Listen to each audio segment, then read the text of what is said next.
Page 58, chapter 12, the laws pertaining to the preparation of one's body for prayer and the places where it is fit to pray.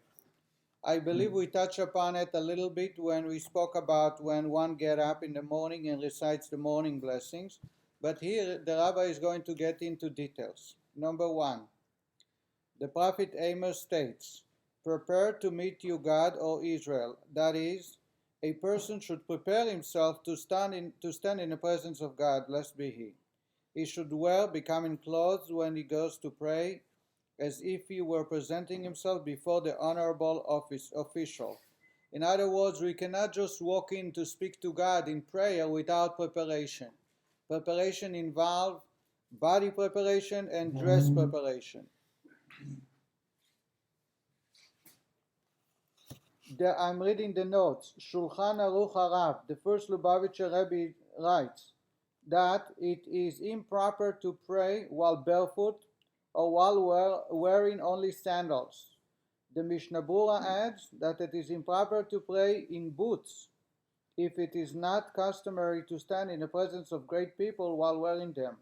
Similarly, that text rules against praying while wearing gloves and advises wearing a second hat in addition to the yarmulke during prayer. That's why Hasidim wear a hat when they pray.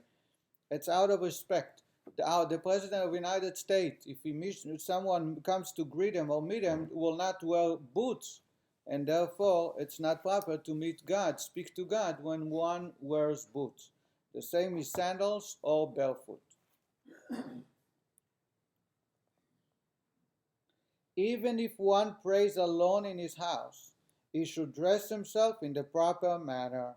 In places where it is customary to wear a belt, it is forbidden to pray until one puts on a belt. If the community took upon himself to wear a belt, and that's one in Yiddish is a gartel, it's proper to wear a gartel. Number two, giving charity before prayer is desirable as preparation for the prayer. In order for me to beg God for my needs, we prepare ourselves by helping others, and then we can come to God and say, please help us too. As Psalm states, I will see you face with righteousness. Righteousness meaning acts of righteousness by giving tzedakah. Also, before each prayer service, one should resolve to fulfill the mitzvah of to love your neighbor as yourself in Leviticus, having the intention to love every single Jew as oneself. And the rabbi is going to expand upon that. And that's why in the morning prayer, as we begin prayer, the first part is Areini Mekabel, I accept upon myself to love every Jew as myself, as the Torah commands us. If, heaven forbid, there is a division of hearts among Jews on the physical plane, then there is also no unity in the spiritual realm. In contrast, the unity on this physical plane causes oneness and clinging of the souls in the spiritual realms. So when we accept ourselves to love every Jew unconditionally, spiritually it brings unity among the souls, and therefore our prayers are answered better. Also, this unifies the prayers. The greater communal quality of this prayer makes them more desirable before God, blessed be His name. Number three, Ecclesiastes states, guard your feet when you walk to the house of God. The Talmud in Brachot explains that the term your feet was used euphemistically and refers to one's excretory organs, which are located near the feet. Therefore, before prayer, a person should check to see whether he must urinate or defecate.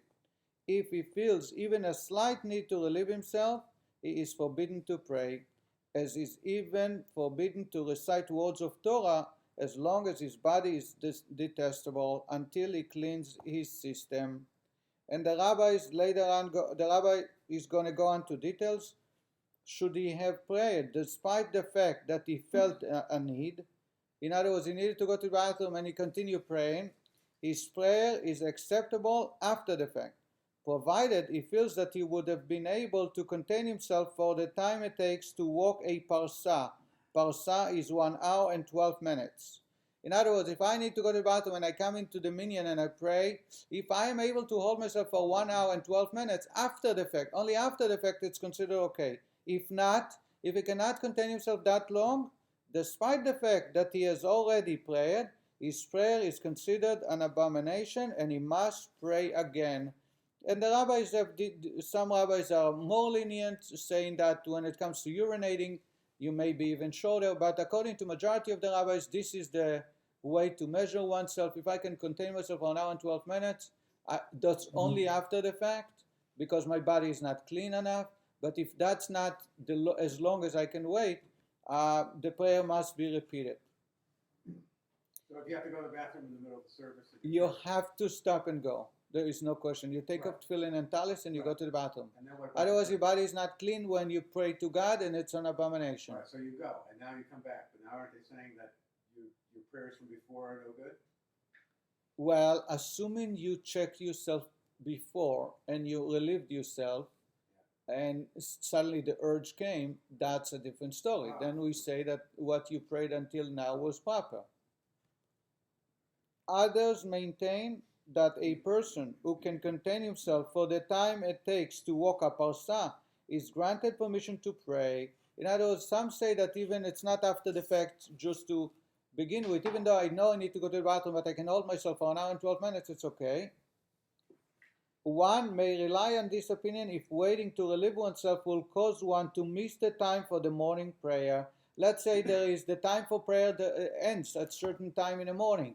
And if I go to the bathroom, I'll miss that time. Then I can continue praying without going to the bathroom. But otherwise, we should accept the first opinion, which is unacceptable. Number 4.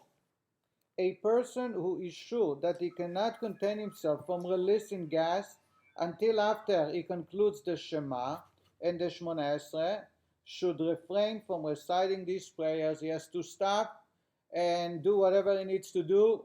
And according to some, he should take off the tefillin and do whatever he needs to do, and then wait until the area is clean, and now he can continue saying the Shema. It is preferable that he delay until after the times for the Shema and the Shmona Esrei pass than to pray without a clean body. Even though the Shema prayer has a certain limit.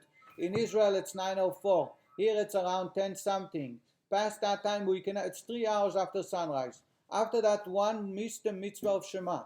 If someone has need to pass gas, even if by delaying the Shema he will miss the time of Shema, it is the right thing to do rather than allow himself to pass gas while he's saying Shema. And same with Shmona Esrei. To pray without a clean body. Should the time of prayer pass by waiting, it is not his fault. He is prevented by factors beyond his control and may compensate, as will be explained in chapter 21. In other words, we call it honest, and therefore he should be waiting, delaying, missing the mitzvah of Shmona Esrei, of Amida, or Shema, rather than allow himself to defile himself with passing gas. If he is sure that he can contain himself during the recitation of Shema, he should put on tefillin between the blessings, Abocher be'amo Yisrael be'ava, and the Shema, recite the blessing upon them, and recite the Shema, and then take it off right away. Number 5. So here we read about different types of preparation for prayer. Number 5. A person must wash his hands to the wrist before prayer. Therefore, even though he washed his hands in the morning, if his hands touched a place of filth, what is a place of filth? That is, a portion of the body which is sweaty and usually covered, or he scratched his head, or in the morning he did not wash them until the wrist, he must wash them again before prayer. So if I touch my head, in those days there's a lot of lice and all kinds of bugs in the hair, so they used to scratch their head all the time. If I touched any part of my body that's usually covered and gets sweaty, I must wash my hands to the wrist before prayer. That's part of the preparation. If there is no water available, he must search for it. even though it requires walking as far as 4 milin before him and 1 mil behind them. A mil is a kilometer. A kilometer is about 2/3 of a mile. So it's about 10 minutes, about 10 or 11 minutes. So I have to go back. If I'm traveling, I have to go at least 1 mil, 1 kilometer back to search for water, or 3 miles or 3 kilometers further and wait before I pray. However, should he fear that in doing so, the time of Shmoneh Esrei will pass without his praying, by the time he finds the water, it will be lost. The mitzvah of praying in the morning will be lost. He should clean his hands with shred, dust, or any other material and pray. He should scratch his hands against something and that considered cleaning, as we'll discover soon. This may be derived from Psalm that says, I will wash my hands in cleanliness and encircle your altar. If possible, I will wash my hands. If not, I will achieve cleanliness through other means. So we clean our hands by scratching them against any object, or by placing them in dust, or we take some sand and we rub them on our hands. Number 6. Even though he washed his hands in the morning properly, and he does not know that his hands have become dirty, it is still necessary for him to wash them with water before prayer. Why? Because he diverted his attention from his hands, and therefore this applies even though he only studied in the interim. We say that because you did not constantly wash your hands to make sure they don't touch the covered parts of the body or the head, therefore even if you didn't do anything else, you must wash your hands again. However, in this instance, there is no need to search for water. If he does not have water available, and searching for it will prevent him from praying with a minyan, he need not search for it. Rather, he should clean his hands with other materials and pray with the minyan. Number 7. A person should try to exert himself to pray together with a minyan. As Psalm states, may my prayer to you, God, be at propitious time, when is a propitious time, when the community prays. Similarly, Isaiah announces, thus declares God, I will answer you at propitious time. Therefore, when we want our prayers to be answered, we need to try as best as possible to pray with a minyan. God will not reject the prayers of the many, even if there are sinners among them, as Job can be interpreted to say, behold God, the many, he will not despise them. Similarly, Psalm relates, he redeems my soul in peace from the battle that was against me, because of the many who were with me. That's King David said. In other words, even if you have sinners, and even if the person is not behaving properly, the fact that he prays among others together with a minyan, his prayers will be answered, as opposed to someone praying individually when there is a measure to check to see how righteous and how proper the person is. Does he deserve to be answered or not? Number 8. The following rules apply to a person who is traveling and reaches a place where he would like to spend the night. If there is a place further on his way, within 4 milim, within 2 miles or 2.5 miles, where communal prayer are recited, he must travel those 4 milim in order to pray with a minyan. This applies provided that he can arrive there before nightfall, so that he will not have to travel alone at night, because in those days it was dangerous to travel alone at night, and therefore, as long as he can arrive before darkness, he should continue. Similarly, he must turn back 1 mil to go back from his journey. For a minyan, only 1 mil, only about 2/3 of a mile, in order to pray with a minyan. Surely one should not leave a place where prayer is recited communally if it is possible for him to reach his destination while it is still day. So you should stick to that place, pray, and then continue. Number 9. It is a great mitzvah to pray in a synagogue or in a house of study, for These are holy places, as opposed to praying at home. In other words, this applies even when on occasion there is no minyan there. Nevertheless, because of its holiness, it is preferable to pray there alone. If someone needs to pray alone, it's preferable to pray in synagogue or a house of study than praying at home. A person who customarily studies Torah in a house of study should pray there together with a minyan, even if there is a synagogue in his city. Someone who goes to yeshiva, someone who goes to a house of study and he studies there, he should stay there and continue with prayer rather than go to synagogue. However, someone who does not frequently study Torah in a house of study should pray in the synagogue. Why? For there more people are present, and Proverbs states, amidst the multitude of people is the glory of the king. When there are 2 synagogues in a person's city, he should go to the further one, so that he will earn reward for his steps.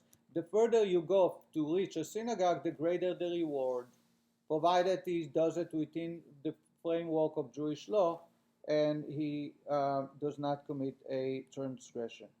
Rabbi Yoshua ben Levi declared, a person should always rise early to attend the synagogue so that he will be counted among the first 10 who arrive. Even if 100 people come after him, he receives a reward equal to all of them. If you are, and in our community, thank God, or I don't know if thank God, but in our community, most of us, most of the time, are counted as part of the first 10, and therefore the reward for those first 10 is equal to the entire community that ended up praying. So if you have 100 people praying, the first 10 receive reward equal to all of them. However, I will give free dinner to the 100 people that come to my menu happily. We get 100 here. Also, the Talmud in Brachot teaches, whoever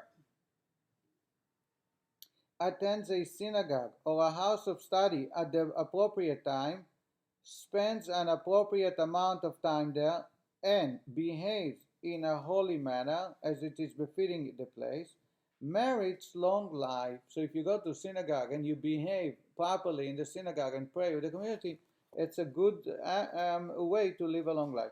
As Proverbs states, happy is the man who hearkens to me, faithfully coming to my gates day after day, waiting at the doorpost of my entrances.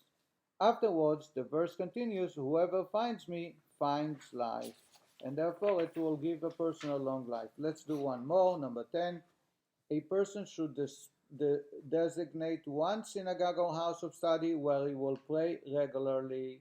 Even though if there are many synagogues in town, not synagogue meaning house of worship that follow Jewish law and are constantly, and they follow Jewish tradition, not God forbid places that cannot, the word synagogue does not befit them. And he has few of them, he should go to the farthest one. Why? Because you get more reward. But once you go to one synagogue, you should stick to that synagogue.